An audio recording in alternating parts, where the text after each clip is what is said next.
ओम शांति। बाबा के आज के महावाक्य जो हमने अपनी प्रातः क्लास में सुने हैं संगठित रूप में, आइए उस पर अब हम कुछ मनन और चिंतन करेंगे। बाबा ने आज कहा है, मीठे बच्चे तुम्हें पवित्र रहने का व्रत लेना है, बाकी निर्जल रखने, भूख हड़ताल आदि करने की जरूरत नहीं है। पवित्र बनो तो विश्व का मालिक बन जाएंगे। प्राय लोग व्रत रखते हैं, उपवास रखते हैं, ये सोचकर प्रभु स्मृति अधिक रहेगी, लेकिन बाबा स्पष्ट करते हैं कि कौन सा व्रत हम बच्चों को लेना है। ये जितना कुछ किया जाता है, जो कर्म कांड किया जाता है, वास्तव में इंद्रियों को थोड़ा सा कंट्रोल में करने का प्रयास है, क्योंकि आज मनुष्यों का मन कंट्रोल में नहीं है। मन कंट्रोल में नहीं तो इंद्रियां भी कंट्रोल में नहीं है। तो बाबा ने तो कहा कि सबसे बड़ा विषय भोग काम विकार है। सारे भगवत गीता में इसी पर जोर है, इसको छोड़ो, इसको मारो, यह महाशत्रु है। कारण क्या है कि उसका मूलाधार देह भान है, और अगर देह भान उसका मूलाधार है तो बाकी सारे भोग भी जो होते हैं विकार, वो देह भान से पैदा होते हैं। चाहे लोभ है, चाहे मोह है, क्योंकि देह भान आएगा तो गुस्सा आएगा, ये कमज़ोर सा आदमी मुझे ऐसे कर रहा है, इसको मारूं। लोभ आएगा तो भी देह भान के मेरी शान शौकत होनी चाहिए है। तो शारीरिक आत्मा निकल जाए तो काय की कोठी काय का बंगला। इसी तरह से मोह है, ये मेरा बेटा, ये मेरा भतीजा, ये तो देह के संबंध है। अभिमान भी देह से हुआ कि मैं बड़ा महान। आत्मा निकल जाए तो कौन। इसलिए बाबा ने कहा हुआ है कि इंद्रियों का कंट्रोल। अब वो काम विकार का कंट्रोल तो सोचते ही नहीं कभी। कोई कभी कभार कोई बहुत पावन मौका आता है, तीर्थ पे जाते हैं तो एक आध दिन उसका व्रत रख लेते हैं। फिर बाबा कहते हैं इसी प्रकार से खाने पीने का व्रत रख लेते हैं, क्योंकि सोचते हैं कि रोज़ जलेबी हलवा खाते हैं, एक दिन कंट्रोल करें तो देखें मेरे पे कंट्रोल है। उसमें भी बेचारों को अल्टरनेटिव फूड दे दिए जाते हैं, ये ना खा तो इस तरह का आटा खा ले, मतलब वो कंट्रोल तो है नहीं ना। अच्छा, दूसरी बात है पानी पीना जो होता है ज़रूरी होता है। अब वो निर्जला काश्ती भी रखते हैं, उस दिन हम पानी नहीं पिएंगे। अब इसको गिना जाता ज़रा सख्त व्रत है। तो कोई भी व्यक्ति किसी भी खराब चीज़ से जरा भी बचता है, उसमें ताकत तो आ जाती है। जैसे मौन व्रत रख लो, आप उस दिन नहीं बोलेंगे, आपको बहुत शक्ति फील होगी। इसी प्रकार से पानी नहीं पीते, बहुत शक्ति फील होती है। मुसलमान लोग इसी प्रकार से रोज़ा रखते हैं। फिर होता क्या है, जब तोड़ते हैं तो उसमें फिर फेस्ट खूब खाते, फीस्ट करते हैं, फास्ट के बाद फीस्ट। तो बाबा कहता है ये नकली तरीके हैं। तब बाबा ने ये कहा है कि निर्जला आदि की जरूरत नहीं है। हाँ, बाबा ने कहा इस समय सबसे अच्छे कौन है और कैसे। हाँ, सबसे अच्छे गरीब, गरीबों को ही बाप आकर के मिलते हैं। साहूकार तो ये ज्ञान सुनेंगे नहीं। बाप है ही गरीब निवास, गरीबों को ही साहूकार बनाते हैं। अब देखिए, अगर गरीब, बाबा ने इतनी बढ़िया बात कही है कि कोई गरीब हो तो कितना मज़ा आएगा। जितने दुनिया में साधन संपन्न लोग हैं उतने ज़्यादा पाप करते हैं, कि उनको पाप करने का मौका मिल जाता है। अब किसी को कोई नेता बना दे, कोई बड़ी पोस्ट पर कर दे, तो आप सारे आज के न्यूज़ पढ़ के देख लो किस प्रकार से अपने अधिकारों का मिसयूज़ करते हैं, ख़ास तौर पे चरित्रहीनता में। या तो चरित्रहीनता में या धन के कमाने में। तो इसलिए बाबा कहता है कि ये जो गरीब है बेचारा, कहते हैं उसको बेचारा, लेकिन भगवान कहता है उसमें एक तो पाप कम करता है बेचारा, उसको पाप करने का मौका ही नहीं लगता। फिर भी पाप की दुनिया है, जो कुछ करेगा पाप ही होगा, लेकिन उसके अंदर दर्द होता है, दुख होता है। तो इसलिए बाबा कहता है जब मैं आता हूँ तो फटाफट, वो तो निकलना चाहता है मुसीबत से, फटाफट मेरा हाथ पकड़ लेता है। जो ज़रा धनवान होता है वो धोखे में रहता है कि मैं तो करोड़पति हूँ। मैं है तो पाप की दुनिया में करोड़पति, कौन सा तेरा बीमारी रुक जाएगी या तेरे संबंध ठीक होंगे। बच्चे आजकल बाप को मार देते हैं, इज्जत ही नहीं करते। तो इज्जत तो नहीं करते ना। तो जिस दुनिया में रिस्पेक्ट नहीं है, चरित्र की मान नहीं है, तत्व भी आपको खाने को पड़ते हैं, ठोकर लग के भी व्यक्ति जख्मी हो जाता है, उस दुनिया में क्या फ़ायदा। इसलिए भगवान कहते हैं गरीब बहुत अच्छे हैं। क्यों कि भगवान के पास आने का उनको बहुत ज़्यादा इच्छा रहती है। अगर हमारे यज्ञ में भी देखा जाए, मुश्किल से कोई तथाकथित धनवान छोटा मोटा आता है, क्यों कि गरीब ही आते हैं। गरीब को बाबा साहूकार बना देता है, साहूकार गरीब ही रह जाते हैं। ज्ञान में भी जो धनवान आते हैं उनको बहुत बच के चलना चाहिए। कई बार उनको नशा चढ़ जाता है, अरे मैं तो इतना धन भगवान को दे रहा हूँ। वो ये भूल जाते हैं कि भगवान से लेते हैं, उसने क्या लेना है हमें। और दूसरा बाबा ने जो ये टाइटल अपना बताया, मैं हूँ गरीब नवाज, हाँ। कभी साहूकार निवास नहीं कहा गया, हाँ। गरीब निवास। फिर गीत बजा है आज का, आज के इस इंसान को ये क्या हो गया, कहाँ पुराना प्यार इसका खो गया। वैसे गरीब नवाज इस दुनिया में आप ऐसे भी देखेंगे, गवर्नमेंट है कोई, वो क्या करेगी, वो गरीबों का ही कल्याण करेगी। साहूकारों का कोई गवर्नमेंट कल्याण करते देखा है? वो देखते हैं गरीब है, बीमार है, रोगी है, बूढ़ा है, अनाथ है, उसी का करते हैं ना कल्याण। तो बाबा कहते हैं मैं तो गवर्नमेंटों की गवर्नमेंट हूँ, मैं किसका कल्याण करूँगा। जब गरीब पड़े हैं तो मैं जाके साहूकारों का, वो तो समझते हैं हमें कल्याण की ज़रूरत ही नहीं है। इसलिए बाबा का नाम गरीब नवाज है। आज के इस इंसान को ये क्या हो गया, इसका पुराना प्यार कहाँ पर खो गया।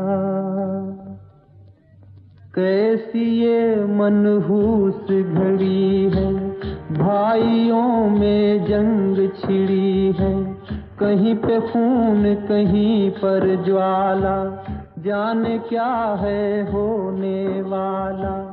सबका माथा आज झुका है।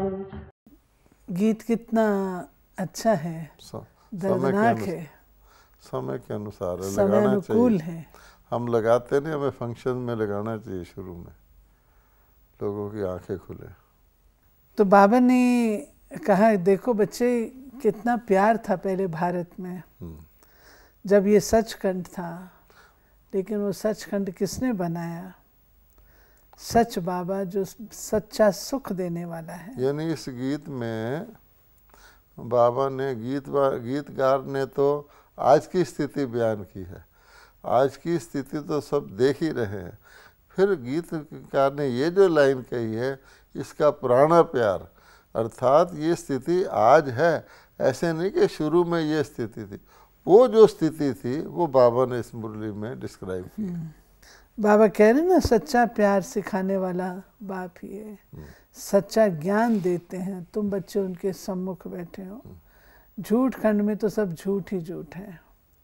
गाया भी जाता है, सत्य का संग करो, सत्य तो एक है, असत्य अनेक है। आज की दुनिया में जितना आप जो चीज़ ज़्यादा धारण करते जाओगे, आपका प्यार घटता जाएगा। आप पैसा कमाते जाओ, आपके संबंधियों से प्यार घट जाएगा। आप किसी देश को मालिक बन जाओ तो देश के दूसरे देश से दुश्मनी ज़्यादा ले लोगे। यानी प्यार को घटाने के ही सारे सौदे हैं। कोई पद, घर का बेटा थानेदार बन जाए तो माँ को भी डांटना शुरू कर देगा। इसलिए बाबा कहते वो जो प्यार था वो जा रहा, ज़रा ज़रा हो रहा। उन्होंने भगवान को फिर जरे जरे में कर दिया। बाबा कहते हैं कि तुम्हारा बेड़ा पार किससे होता है? बेड़ा पार होता है सच्चे ज्ञान से। और तो झूठा ज्ञान सुनाते हैं, जिससे बेड़ा गर्क होता है, उसको अज्ञान कहा जाता है। सच्चा ज्ञान सिर्फ बाप सुनाते हैं। बाप का प्यार यही है कि बच्चों को ज्ञान रत्न देकर माला माल करते हैं। और सारे चक्र की हिस्ट्री, ज्योग्राफी को बच्चे तुम जानते हो। बाबा कहते हैं ईश्वर को सर्वव्यापी नहीं कहते। झूठ तो तब शुरू होता जब झूठ बनाने वाले 5 विकार आते हैं। सत्युग में झूठ नहीं होता। 5 विकार ऐसे हैं, अच्छी चीज़ में भी घुस जाएंगे, उसको खराब कर देंगे। सोने में आप खाद डाल दो, सोना गया। दूध में आप पानी डाल दो, दूध गया। इसलिए बाबा कहते हैं असली चीज़ विकार है। बाबा ने कहा ना, सच्चे ज्ञान से तुम्हारा बेड़ा पार होता है। और फिर उसको बाबा ने सर्वव्यापी से कनेक्ट किया है। यानी बेड़ा गर्क और बेड़ा पार, झूठे ज्ञान से बेड़ा गर्क होता है। अगर आज दुनिया कह रही है कि हमारा बेड़ा पार कर दे, नैया को पार कर दे, तो इसका मतलब क्या निकलता? खुद मान रहे हैं कि हमारा बेड़ा डूब रहा है, इस पार से उस पार ले चल। क्यों? इस पार क्या दिक्कत है जो तुम उस पार जाना चाहते हो? सोचने की बात है ना। और बाबा ने ज्ञान और अज्ञान कहा कि दुनिया में जितने ज्ञान हैं तो सब बेड़ा गर्क करने वाले, क्योंकि परमात्मा सच्चा, क्योंकि सच के साथ वो भी चाहिए ना, निष्पक्षता चाहिए। ये नहीं कि आप पास खातरी करें। बाबा ने आज हमको चक्र का राज बताया। चक्र में बताया कि चारों युगों की आयु समान है। और फिर बाबा ने कहा कि तुमने सतयुग त्रेता में इतने जन्म लिए, द्वापर कलयुग में इतने जन्म लिए। ये हिस्ट्री ज्योग्राफी हू बहू रिपीट होती है। और तुम 84 जन्मों का चक्र लगाते हो, वो एक साइकिल होता है। अब सतयुग में कौन थे, कौन राज करते थे, ये बातें तुम्हें पता है। और बाबा कहते अभी तो कहेंगे तुम झूठा, दुश्मनी, हमारी हद में नहीं आओ, ये नहीं करो। सतयुग में तो सारा विश्व एक था। यानी बाबा ने कहा कि दुनिया में चक्कर तो कई लोग बताते हैं, कई प्रकार के चक्करों की बात करते हैं, लेकिन ये जो सृष्टि चक्कर का वास्तविक ज्ञान है, ये मैं तुमको बताता हूँ। और ये चक्कर में हम लोग ही आते हैं, हम आत्मा ही तो सृष्टि चक्कर में आई हुई है। किसी को ज्ञान ही न हो मैं चक्कर में कब आया, क्या था, अब आगे मेरा क्या होना है, तो कैसे हो गया? किसी एक्टर को स्टेज पर धक्का मार के कह दो जा पाठ कर, वो क्या पाठ करेगा? वो तो भीड़ में घुस जाएगा ना। इसलिए बाबा कहता है आज की दुनिया में हदें पड़ गई हैं। मेरे वाटर के, मेरे समुंदर के हद में क्यों आ गए, मेरे हवा की हद में क्यों आ गए। आज कहीं शूट भी कर देते हैं प्लेन को।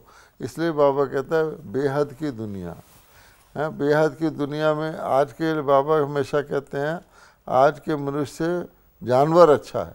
अब पंछी जो है एक देश से बॉर्डर से दूसरे में क्रॉस कर सकते हैं, उनको कोई चेकिंग नहीं होती, कोई वीज़ा नहीं होता, कोई पासपोर्ट। मनुष्यों को चेकिंग होती है। फिर पंछी कहते हैं हम मनुष्यों की तरह स्मगलिंग भी तो नहीं करते, हम मनुष्यों की तरह आर्म्स तो भी तो लेके नहीं जाते, इसलिए हम फ्री हैं। तो अगर मनुष्य भी वैसे बन जाए तो कौन बॉर्डर पे चेकिंग करेगा? तब बाबा कहते मैं आके तुमको धीरज देता हूँ कि अब तुम्हारे दुखों के दिन पूरे हुए, ये अंतिम जन्म है। जन्म जन्मांतर तुम नीचे गिरते आए, अब तुम दुख धाम में हो, सुख धाम में मैं तुमको ले चलता हूँ। यहाँ पर सुख अल्पकाल का है, बेशक बड़े बड़े आदमी है, परंतु दुख ही दुख है। बाबा कहते हैं मैं आकर के जो गरीब हैं, बाबा आए हैं गरीबों को साहूकार बनाने, दान भी गरीबों को ही दिया जाता है, सब साधारण है। बाबा हमको जो दिव्य दृष्टि देते हैं, दिव्य बुद्धि देते हैं, उससे हमको पता लगता है। देखिए अगर सचमुच देखा जाए तो आज की दुनिया में सुख क्या है, किसको है? वो सब बहुत साधनों से संपन्न भी होगा, उसको अनेक प्रकार के दुख होंगे। आप बहुत धनवान हो जाए तो आपको यही खतरा रहेगा कि मेरा धन कोई ना लूट के ले जाए, मेरे स्कूल जाते हुए बच्चे को कोई किडनैप ना कर ले, मेरे रैंसम ना मांग ले। हर वक्त फूंक फूंक पर कदम रखेंगे। कितने आप सिक्योरिटी मेजर्स लेंगे, यानी डर डर के चलेंगे। तो आपको क्या शक्ति मिली इससे? क्या आप कोई बहुत बड़ा नेता बन जाइए, आपको यही खतरा का सिनेमा का एक्टर ही बन जाइए, इतना खतरा रहेगा कोई मेरे ऊपर एसिड ना फेंक दे, मेरे को गोली ना मार दे। तो डर डर के फूंक फूंक के चलते, वो तो आम जनता की चला ओपनली भी नहीं चल सकते। तब बाबा कहता है वो सुख किस काम का जिसके पीछे भय है। फिर आयु का भरोसा नहीं। आजकल आप धनवान हो सकते हैं, पर जैसे अन्य लोग रोगी होते हैं आपको भी रोग लगेगा, ज़्यादा से ज़्यादा बड़ी अस्पताल में चले जाओगे। तो बाबा कहते हैं ये आँख मैंने आप बच्चों को दी है। वो क्या समझते हैं, जैसे किसी बहुत ही ख़राब इलाके में जरा सा भी किसी को सुख मिल जाए उसको वैल्यू करता है। जैसे भूखमरी हो रही हो, किसी को सूखी रोटी भी मिल जाए वो सोचता मुझे खाना मिल गया। जैसे कलयुग में मनुष्यों को जरा सा भी सुख मिल जाए ना, वो समझते हैं बहुत कुछ मिल गया। लेकिन बाबा कहता है दूर की नज़र से देखो ये कोई सुख है, अल्पकालिक, ये तो दुख के अंदर ही है ना। तब बाबा ने अल्पकालिक का एक्सप्लेन किया है। बाबा कहते हैं तुम पहले कितने कितने दिन व्रत नेम रखते थे, हाँ, लेकिन तुमको मिला क्या? समझते थे हम कृष्णपुरी में चले जाएंगे, वहाँ तो तुम गए नहीं। फिर बाबा कहते हैं सच्चा व्रत कौन सा है जिसके रखने से तुम कृष्णपुरी में जा सकते हो? वो है पवित्रता का व्रत। बाबा कहते वो लोग तो हट से भूखे रहते हैं, तुम बच्चों को भूख हड़ताल आदि नहीं करनी है। हाँ, पावन बनने की हड़ताल करनी है, सबको पावन बनाएंगे, यही हमारा धंधा है। बाकी निर्जल रहना, खाना नहीं खाना, इससे कुछ नहीं होता। आजकल तो अपनी बात को मनवाने के लिए, हट से मनवाने के लिए लोग हड़ताल करते हैं। छोटा बच्चा भी रूठ के बैठ जाता है कि भाई मेरी आप ही मेरी बात मानेंगे। लोग वर्कर लूट के बैठ जाते हैं कि फैक्ट्री वाले हमारी तनख्वाह बढ़ाएंगे। किसी ने कोई काम करवाना हो स्ट्राइक कर देता है। बाबा कहता है ये कोई दिव्य तरीका थोड़ी आपने काम करने का, इससे तो प्रेम प्यार ही घटता है और कुछ नहीं होता है। तो भगवान कहता है इसलिए आप लोगों को जो मैं देता हूँ उसमें ये नॉर्मल तरीके से कौन सी खराब चीज़ छोड़नी है, खराब चीज़ छोड़ोगे आपको सर्व प्राप्ति होगी। इसलिए बाबा ने मुरली में कह दिया कि मुझे याद करोगे, पवित्र बनोगे, योगी बनोगे तो सब प्राप्तियां अपने आप होंगी, और ये नहीं बनोगे तो जो मर्जी प्राप्त कर लो छिन जाएगा। सही बात है। बाबा ने आज हम बच्चों को रूहानी सर्जन का, अविनाशी सर्जन का टाइटल दिया है। बाबा के तुम कौन सा कोर्स पास कर रहे हो? रूहानी सर्जरी का कोर्स पार कर रहे हो। इसको बाबा ने अविनाशी सर्जन क्यों कहा, ये भी समझाना ज़रूरी है। क्योंकि हम उस चीज़ की सर्जरी करते हैं वो अविनाशी है। आत्मा के रूहानी सर्जन है ना, शारीरिक सर्जन सर्जरी भी कर दे, व्यक्ति ठीक भी हो जाए, अगले दिन उसकी डेथ हो जाए नेचुरल, फिर क्या होगा?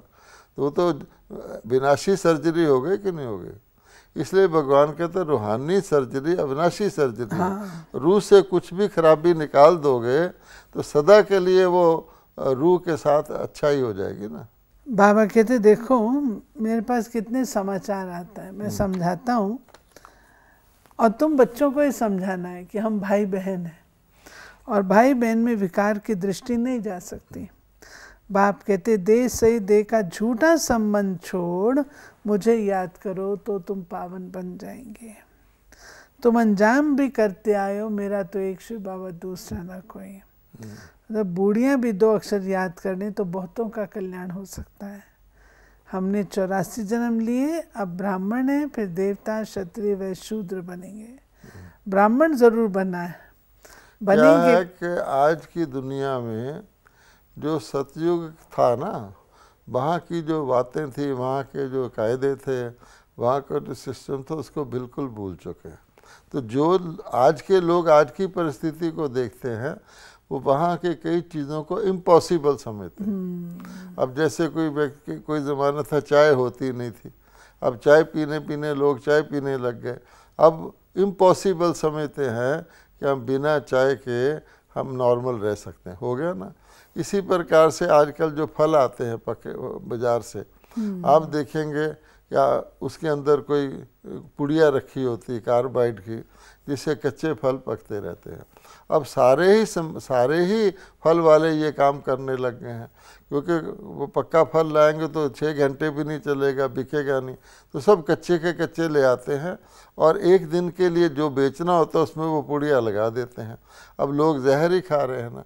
अब ये सिलसिला चलना शुरू हो जाए तो लोग भूल ही जाएंगे कि कभी पेड़ पे फल पकते भी थे। इसी प्रकार से जो गंदगी में चीज़ें पैदा होती हैं, कीड़े काड़े पैदा होते हैं, अगर लोग उसी को देखते रहें, उनको सपना भी नहीं आ सकता ऐसी भी दुनिया होगी जहाँ गंदगी ना हो, मक्खी ना हो। जैसे आज भी आप देखते हैं विदेश में मक्खी नहीं है, अमेरिका में, भारत में है। लेकिन एक ही जगह है। तो जो सतयुग में देवताओं की सृष्टि पैदा होती थी निर्विकार से, ये लोग सोच ही नहीं सकते। ये तो यही समझते हैं कि विकार से सृष्टि पैदा, क्योंकि उसमें हल गए हैं। तब बाबा कहता है, जब मेरे से ऐसे क्वेश्चन करते हैं सतयुग में सृष्टि के, तो बाबा कहता है वो बनो तो सही, फिर देखो अपने आप होगी कि नहीं। आखिर सतयुग में देवी देवता थे, उनकी भी तो वृद्धि होती थी, संतान होती थी, थे निर्विकारी, तो कोई तरीका तो होता ही होगा ना। अब तुमको समझाएं, तुम्हारी बुद्धि से बाहर है। तुमको तो बहुत सारी चीज़ें समझाते हैं, तुम्हारी बुद्धि से बाहर है। तो वहाँ पूरी आयु होती है, आज कोई मानता ही नहीं। इसलिए बाबा कहता वो दुनिया न्यारी है, वहाँ पहुँचोगे तो टेस्ट आएगा ना, ये बात है। फिर बाबा कहते देखो 100, ये भी जानते 108 से माथा मारेंगे तो कहीं एक की बुद्धि में बैठेगा। 1-2 निकल आएंगे, जो कल पहले निकले होंगे वही आएंगे। बीके बना होगा तो आएगा। बाबा कहते इसमें तुमको थकना नहीं है। यानी हमें तो पक्का निश्चय है कि जितने सतयुग में आने वाली आत्माएं हैं, भगवान के ज्ञान से, हम लोगों के निमित्त बनने से, हाथ लगाने से आ ही जानी है। तो थकने का तो सवाल ही नहीं। पहले पहले होता था कि कई लोग आके कहते थे, देखो ब्रह्मा कुमारी में तो थोड़े से लोग आते हैं और वहाँ इस साधुओं में इतने आ रहे हैं, फलानी जगह इतनी जनता इकट्ठी हो रही है, तो क्या भगवान का ज्ञान होता तो बहुत आते। तो हम उनको समझाते थे कि भाई हीरे की दुकान में 2-4 कस्टमर आते हैं, राशन की दुकान में लाइन लगी रहती है। इसका ये मतलब थोड़ी कि हीरे का धंधा कोई खाली है, कोई कस्टमर थोड़े आते हैं। अब धीरे धीरे बाबा कहता है जितने तुम्हारी संख्या बढ़ती जाएगी, निश्चय भी लोगों का पक्का होता जाएगा। अब ये क्वेश्चन नहीं करते लोग। फिर बाबा ने हम बच्चों को ये भी बताया, श्रीमत देते हैं ना बाबा, हर आत्मा के संस्कार स्वभाव के अनुसार, हर आत्मा के अकाउंट के अनुसार बाबा श्रीमत देते हैं। बाबा कहते हैं भले कहाँ भी जाओ, मित्र संबंधियों के पास, शादी मुरादी में जाओ, हर एक के कर्म अनुसार राय दी जाती है। मुख्य पवित्र रहने की बात, कहाँ बाहर खाना भी पड़ता है। अच्छा बच्चे श्री बाबा की याद में रहेंगे तो माया का असर नहीं होगा। बाबा सबको छुट्टी नहीं देते हैं, लाचारी हालत में देखा जाता है, नहीं तो नौकरी छूट जाएगी। क्योंकि कई लोगों को ये डीप ज्ञान नहीं है कि बाबा किसी को कोई राय दे देता है, किसी को कोई राय दे देता है।